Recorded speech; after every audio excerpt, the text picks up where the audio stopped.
അതൊരു ദിവസം ഞാൻ തന്നെ ചവിട്ടി താഴ്ത്തും. ഓ നീല, തിരിച്ചു വരുമോ ഇല്ലയോ എന്നുള്ളതല്ല, ഒന്ന് പോയി കാണണം. നല്ല സുഖമില്ലാതെ കിടപ്പിലാണെന്നല്ലേ കേട്ടത്? സുഖമില്ലെങ്കിൽ അവിടെ ആംഗ്ലമാര് തമ്പുരാക്കന്മാരുണ്ടല്ലോ നോക്കാൻ, ഏഭ്യന്മാര്.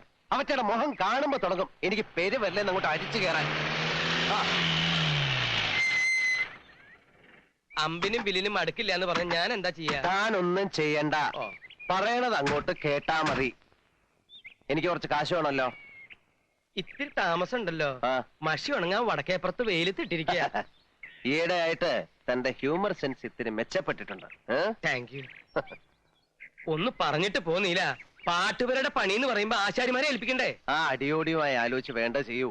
താൻ ഏതെങ്കിലും മരങ്ങോടൻ ആശാരിയെ വിളിച്ചേൽപ്പിച്ചാൽ ശരിയാവില്ല. കുളിമുറി ഉണ്ടാക്കുകയല്ല. ഉവ്വ്.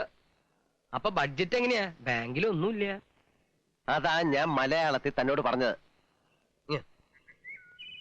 ആ മടിച്ചേരിയിലെ വസ്തു നമുക്ക് വിൽക്കാന്ന്. താനെന്താ നോക്കണേ? വാലിയുടെ 6 അടി പോരെ? നീലെന്നെ നല്ല സുഖമായിട്ട് നീണ്ടു നിവർന്ന് കിടക്കാൻ. ബാക്കി മുഴുവൻ നമുക്ക് വിറ്റ് തുലയ്ക്കാവണോ? ഡീസൽ അടിച്ചോ? എങ്ങോട്ടാണാവോ?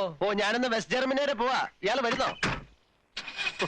എന്റെ സേവരെ നോക്കിക്കൊള്ളണേ. തഞ്ചാവൂർ ഇപ്പൊ ചൂടെങ്ങനെ? ഓ, ഇപ്പൊ ശീലായിപ്പോയി.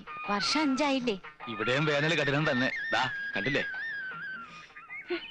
ശാരദ എഴുതിയത് ശരി തന്നെയാ. അച്ഛനിപ്പോ കാലത്തോട്ടാ ഉണ്ടല്ലേ? അതിപ്പോ അങ്ങനെ പതിവായിട്ടൊന്നുമില്ല.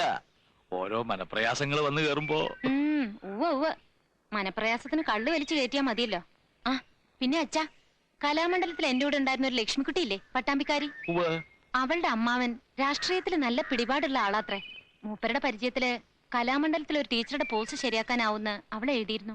നിക്കട്ടെ, ആകെയുള്ള 10 സെന്റ് പോലും പണയപ്പെടുത്തി നിന്നെ ഞാൻ ഇത്രയും പഠിപ്പിച്ചത് ഒരു ഉദ്യോഗക്കാരി ആക്കാനായിരുന്നില്ലല്ലോ. എന്നാ പിന്നെ TTCക്ക് അയക്കായിരുന്നില്ലേ?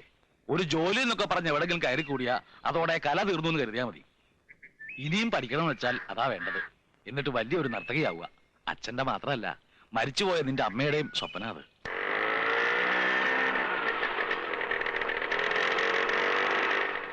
എന്താ ബാനു, അറിയോ ലീലെടുത്തിന്റെ അങ്ങനെ ചോദിക്കുന്നത്? അല്ല, വലിയ പഠിപ്പൊക്കെ കഴിഞ്ഞ ആളല്ലേ എന്ന് കരുതി സ്വന്തം ബന്ധമൊക്കെ മറക്കുവോ? ഭാനു, ആളകം മാറിട്ടോ. നേരം കിട്ടിയാ ഒന്ന് അങ്ങോട്ടൊക്കെ ഇറങ്ങോ? വരാലോ.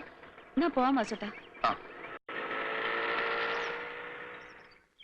ലീലെടുത്തിയുടെ നാക്കിന് ഒരു മാറ്റവും ഇല്ല. അസത്ത അതെ വഷളൻ.